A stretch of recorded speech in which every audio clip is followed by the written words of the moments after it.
A very good morning to all my HS first year students. Welcome to Logic and Philosophy online classes.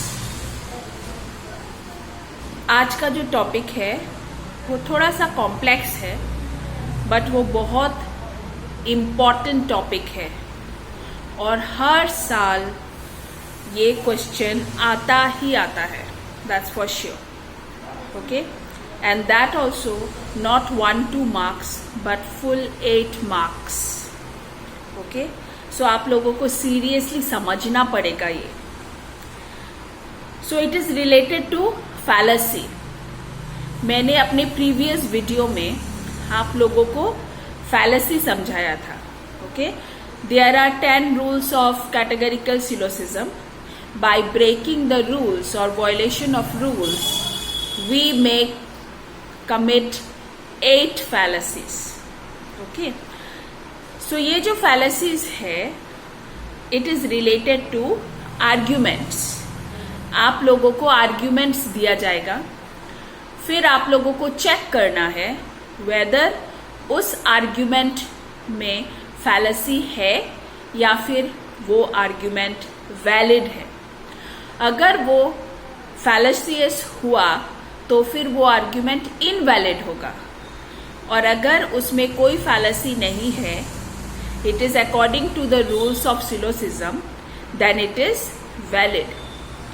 इसीलिए मैंने auto fallacy आप लोगों को with example समझाया था.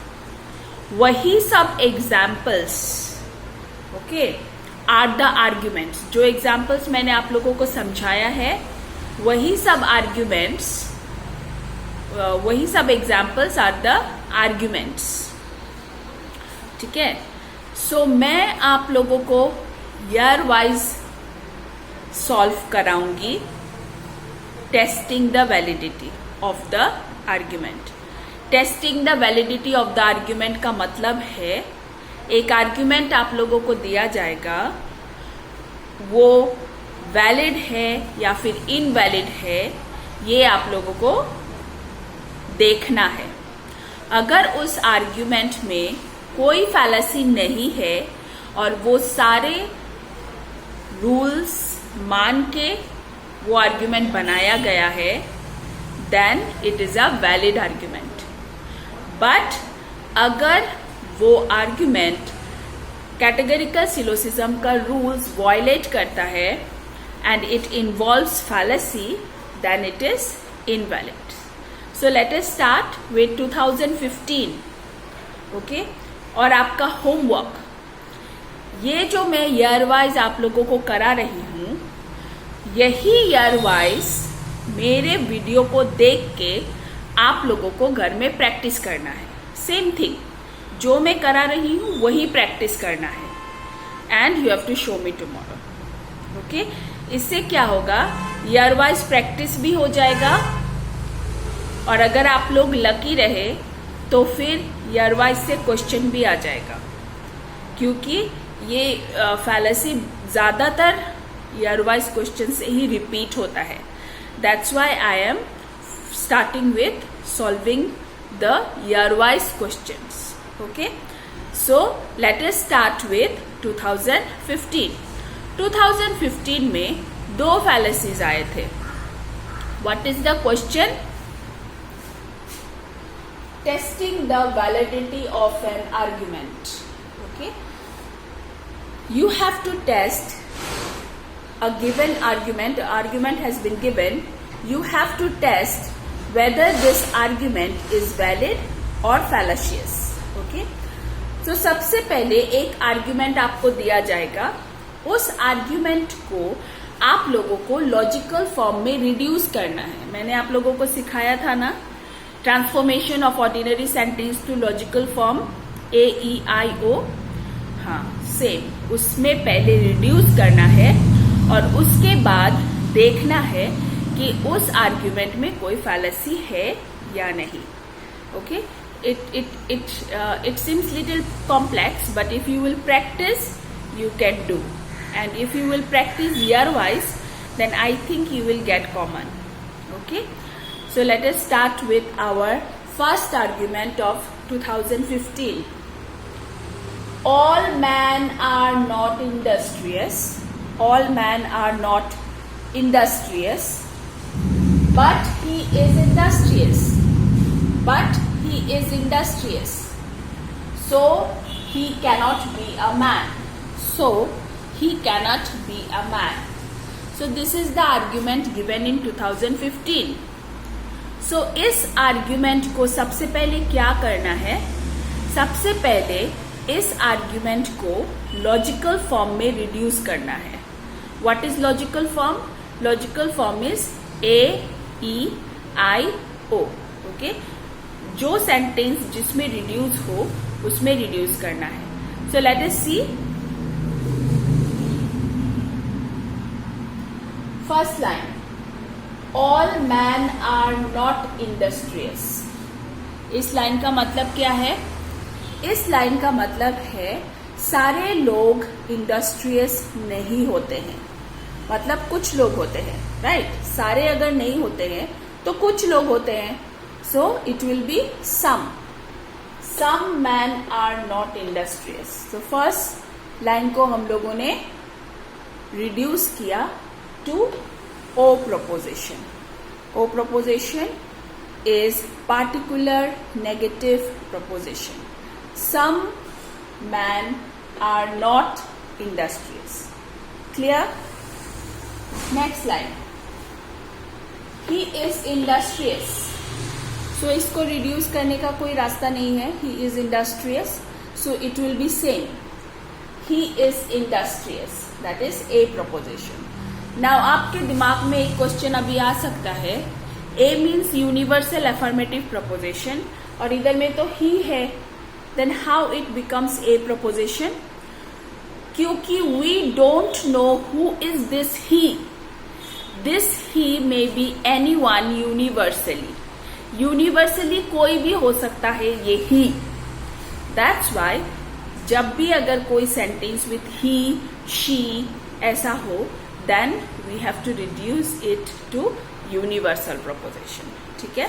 So हम लोगों ने इसको रिड्यूस किया to a proposition. Now the last line, so he cannot be a man, therefore he is not a man. Okay, इस ये भी ही है. So he means any he, universally any he. So it will be reduce to E proposition, universal negative proposition. ठीक है? सो argument को पहले हम लोगों ने रिड्यूस कर लिया. रिड्यूस करने के बाद let us see whether it is fallacious और नॉट. नाउ आर्ग्यूमेंट पढ़ के ही आप लोगों को पता चल जाएगा इसमें फैलेसी है या नहीं है, ये वैलिड है या नहीं है. जैसे ये आर्ग्यूमेंट देखो, some man are not industrious, he is industrious, he is not a man. So an industrious person, he is not a man. ऐसा हो सकता है क्या? How can he be not a man? He have to be a man. Animals cannot be industrious, right? So ये argument देख के ही आप लोगों को पता चल गया होगा that it is invalid. Now let us see which fallacy or which rule has been violated by this argument. The above argument is invalid. And it involves the fallacy of illicit major. So this argument involves the fallacy of illicit major. Okay? Illicit major. Here, the major term man, this is the major term man, is distributed in the conclusion. Conclusion में distribute हुआ है major term man without being distributed in the major premise. It violates rule number 4. So what was rule number 4? Rule number 4 was that a term cannot be distributed in the conclusion unless it is distributed in the premise. And if we violate rule number 4, then we will commit fallacy of illicit major and fallacy of illicit minor. So ये जो fallacy है, ये जो argument है, इसने rule number 4 तोड़ा है, क्योंकि इसमें जो मेजर टर्म है मैन, वो कंक्लूजन में डिस्ट्रीब्यूट हुआ है, बट बाकी प्रेमिस, मेजर प्रेमिस में डिस्ट्रीब्यूट नहीं हुआ है. That is the reason why this is invalid. This argument is invalid. Okay. So see, in this way you have to test the validity of the argument. It needs a lot of practice, and you have to be very thorough with all the 10 rules as well as the 8 fallacies. Rules और fallacies अच्छी तरह से जानना पड़ेगा अगर आप लोगों को इस तरह का आर्ग्यूमेंट सॉल्व करना है तो. But a good news is that if you will practice year wise and if you will practice from the book में भी बहुत सारे आर्ग्यूमेंट दिया हुआ है ना, वो सब अगर आप लोग प्रैक्टिस कर लो, then you will surely get common from here. Okay, that is the reason why I have started with year wise. Now let us take one more from 2015. One more argument. ये मैंने उस दिन भी कराया था आप लोगों को when I was explaining you the fallacy. This is very common, बहुत बार रिपीट हो चुका है ईयर वाइज में. God created man, man created sin, hence God created sin. This is the argument given. Now इसको लॉजिकल फॉर्म में transform करो. Okay. Man is the creator of sin. Man is the creator of sin. A proposition. God is the creator of man. A proposition. Therefore, God is the creator of sin. A proposition. So ये तीनों ही A proposition है. Okay? Because यहाँ पे particular man के बारे में बात नहीं हो रहा है, and God is always universal. So तीनों यूनिवर्सल प्रोपोजिशन में हम लोगों ने रिड्यूस किया. Now this fallacy, this argument is also fallacious. It is invalid because it involves the fallacy of 4 terms. उस दिन मैंने ये कराया था आप लोगों को. Okay, so it involves the fallacy of 4 terms and it violates the second rule of syllogism. What was the second rule? A syllogism must consist of 3 and only 3 terms. अगर 3 से ज्यादा टर्म हो, then it become fallacious. So this argument is fallacious because it involves 4 terms. देख लेते हैं what are the 4 terms. Man, 1 term. Creator of man, another term. God, 3rd term. Creator of sin, 4th term.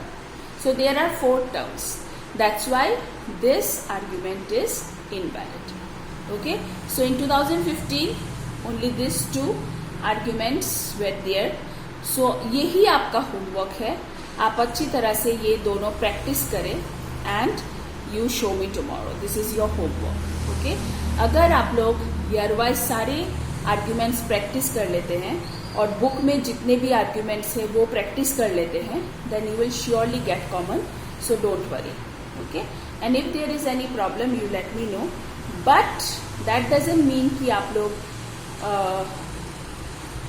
Rules and फैलेसीज याद नहीं करेंगे. Rules आप लोगों को अच्छी तरह से याद करना है और कौन सा रूल ब्रेक करने से कौन सा फैलेसी होता है वो भी आप लोगों को अच्छी तरह से याद करना है. Okay, so have a nice day all of you.